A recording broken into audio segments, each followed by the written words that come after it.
close to 5 billion pesos. Does the Senate know how that's audited? Because it's been proven that the Office of the President is given special courtesy with how it spends the confidential funds. Ito kasi, there's a political aspect to the VP, kaya nahuli itong Mango, Clarice Ontiveros, which I'll ask you later. But how do we know that the Office of the President isn't doing the same thing? Any president, not this president alone. Right. Yun yung tanong, ma'am, ang laki ng pondo ng Office of the President. Oo. Of course, may institutional courtesy between Congress at saka yung OP.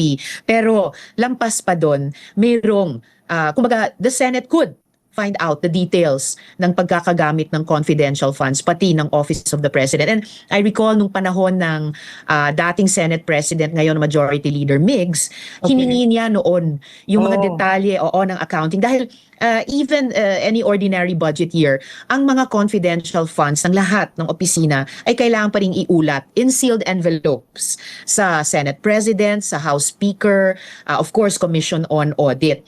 And at that time, binigay ni ngayon Majority Leader Migs sa aming lahat, pati sa amin ni dating Minority Leader Coco Pimentel at ako. So kumbaga may precedent na there can always be a practice of full disclosure, particular sa Senado, pati ng confidential funds ng Office of the President. And I think that is proper, Karen. Para pati or lalo na ang pinakamataas patas at yun na nga, mas mataas ang posisyon mo, mas accountable ka, hindi less accountable. Tama yun. Mas mataas ang posisyon, mas accountable. Correct. Mas mataas ang posisyon, mas malaki ang fund, mas accountable sa huli. Okay. All right. So today will be day 18 of the impeachment trial. And I want to ask you just very quickly, you've always been very careful in terms of how you present yourself as a senator judge. But you are one of the senator judges known for asking very pointed, incisive, insightful questions. So I want to ask you this so far.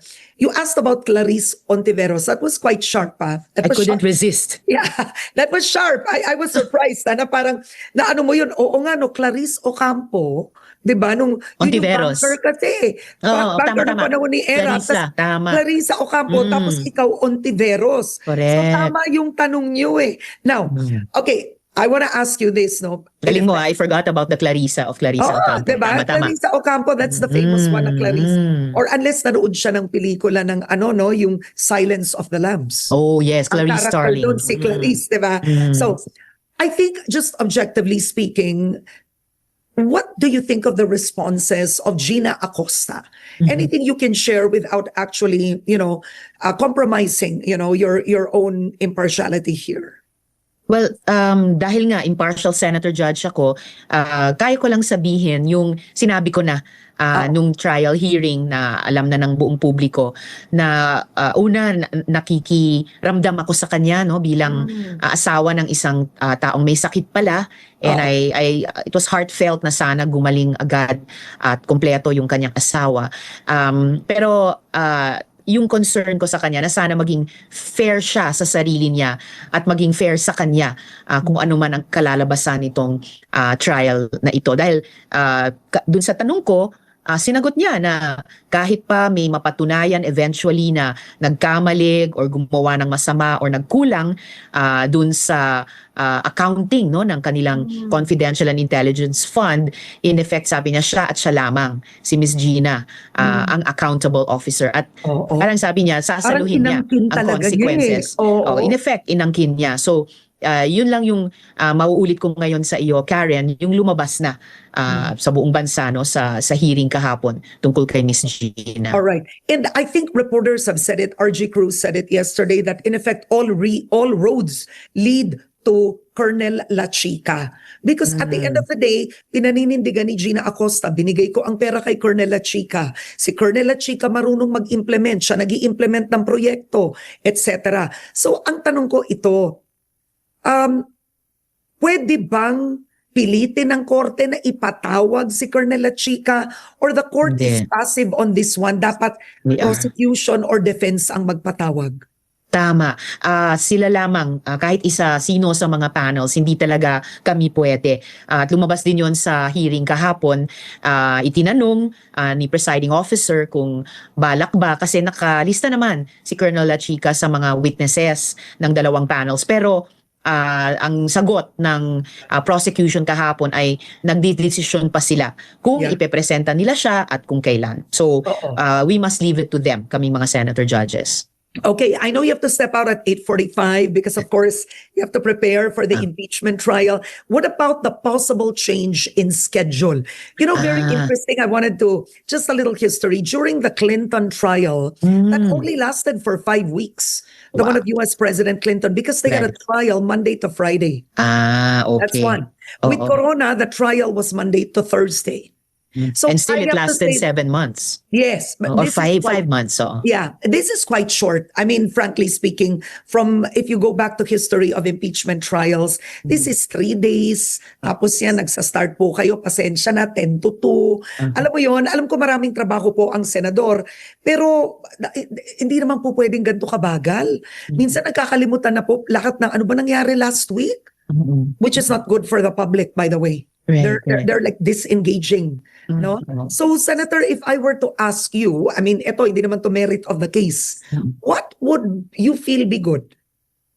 Well, pinag-uusapan din naman namin yon, and definitely ayaw kong mag-disengage ang publiko dito dahil napaka-importanting proseso, and lagi naming sinasabi para sa tao ito at ayon sa konstitusyon na nag-outline ng mga tungkulin namin sa mamamayan. So kaya nga pag-uusapan ano ba yung mas optimal na scheduling, dahil napapansin naman ng publiko na ngayon umaga kami mag-trial, then of course nagse-session kami sa hapon hanggang gabi. Wala pa dyan, Karen, yung budget debates. Pag pumasok po yun, bale, 3 importanteng proseso na ang aandar ng sabay-sabay. So, kaya namin na pag-uusapan, ano ba ang pinakamabuting schedule para mabigyan ng sapat na oras itong mga pare-parehong importanteng proseso at mabigyan ng access yung ating publiko na maobserbahan live as much as possible yung mga proseso ito. Okay. Kaya yun yung mga binabalanse or tinitimbang Oo. namin. So, ito ma'am, no, baka kasi nagko-committee meeting kayo baka Nako. ma-bring up nyo ito. Tanong, bakit hindi pwedeng Monday to Friday? Tanong ng ilan. Kasi kung kay Clinton, ginawa Opo. ng mga senador Monday to Friday, and Saturday, that's when they would talk about issues, no? I guess what they'd have to wrap up during the week, yung mga senators noon. Ang pananaw ng ilan, nasanay kasi ang mga senador sa Pilipinas na 4 na araw lang daw po nagtatrabaho.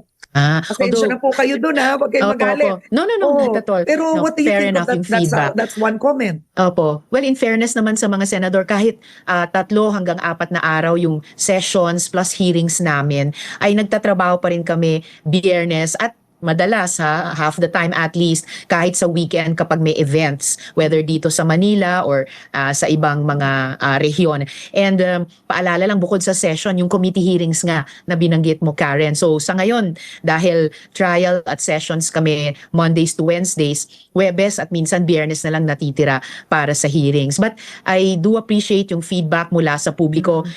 Fair enough yun, dahil kami po ay nagtatrabaho sa public sector at sinesweldohan pa ng mamamayan. That's why pinag-uusapan namin ano yung mas tamang schedule, kasi gusto nga namin bigyan ng justice yung itong 2 magiging 3 sabay-sabay na mga trabaho namin, and higit sa lahat gusto namin bigyan ng justice yung expectations, yung valid expectations ng publiko sa amin sa aming tungkulin. Okay, isa pa po. Huli na po to. May 1 minute pa tayo. I interviewed Attorney Lorna Capunan, and maganda po ang request niya, ha? Kasi unlike the Corona impeachment trial, the media was allowed inside. So to a degree, there was a portion where cameras were able to take different shots, right? I think there are 6 cameras inside the plenary, no? So we are all seeing one footage. Pero ang namimiss, ito po ma'am, ang namimiss is number 1, namimiss ng publiko, there are no reporters inside the gallery. Wala. Maganda ang point ni Attorney Capunan is if you put a portion for mainstream reporters, which happens in courts in the US, you can write about the demeanor of a senator judge. Pwede mo isulat kung nakatulog yung senator judge, 'di ba? Kung you understand? I do. sayang naman yun, ma'am, kasi walang focus ang senator judge in the shots today, which technically medyo kulang. Kulang kasi if may media na laman, you can only see at this point the presiding officer, the lawyer, and the witness. That's it. So I'm letting you know as an outsider that covers, magandang feedback po yun. Nasabi ni Attorney Kapunan, ang daming nami-miss inside. Kaya pag lumabas sila, tinatanong ng media. 'Di ba? Hindi mo naman nakikita po lahat doon lang sa balitaktakan. Kaya sabi ni Attorney Ligutan, I'm making a manifestation, uminom siya ng tubig. Nung tinanong ko yon, remember? Kaya pala. Yeah, that's the reason. Because Hindi na nakita. behavior counts in the storytelling eh. Right? So, Yeah. that could be considered po. Hindi naman lagi puno ang gallery, ma'am. Well, yun yata yung inasahan namin nung simula, kaya maaga ngang inilabas yung rule na ipinataw ng impeachment court na iisang feed lamang, no, para magkasya yung maraming gustong manood nung lalo na nung Yeah, simula, o para maging orderly. So salamat for sharing that feedback good one, with me. yeah. Oo, mula kay Attorney Lorna. I don't know kung i-raise din niya sa floor sa hearing. Pag may pagkakataon ako, banggitin ko kay presiding officer at sa mga kasamang senator judges. But for now, I think yun yung nakita ng impeachment court na manageable layout. Pero salamat dun sa feedback. Kasi, Senator, kayo hindi po kayo tumatayo, hindi kayo umaalis. Hindi ka ako umaalis. Opo. Pero nung panahon ni Corona kasi, it's hard for the senators to leave because ang daming media sa loob.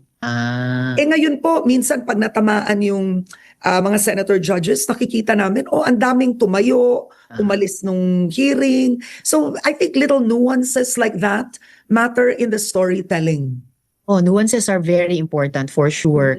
And yung presensya nyo bilang media, they keep us legislators or for that matter, senator judges, honest broker. So, salamat para sa mga feedback na yan. Isa sa maraming feedback that nakakatulong sa amin, no, para pahusayin yung trabaho namin.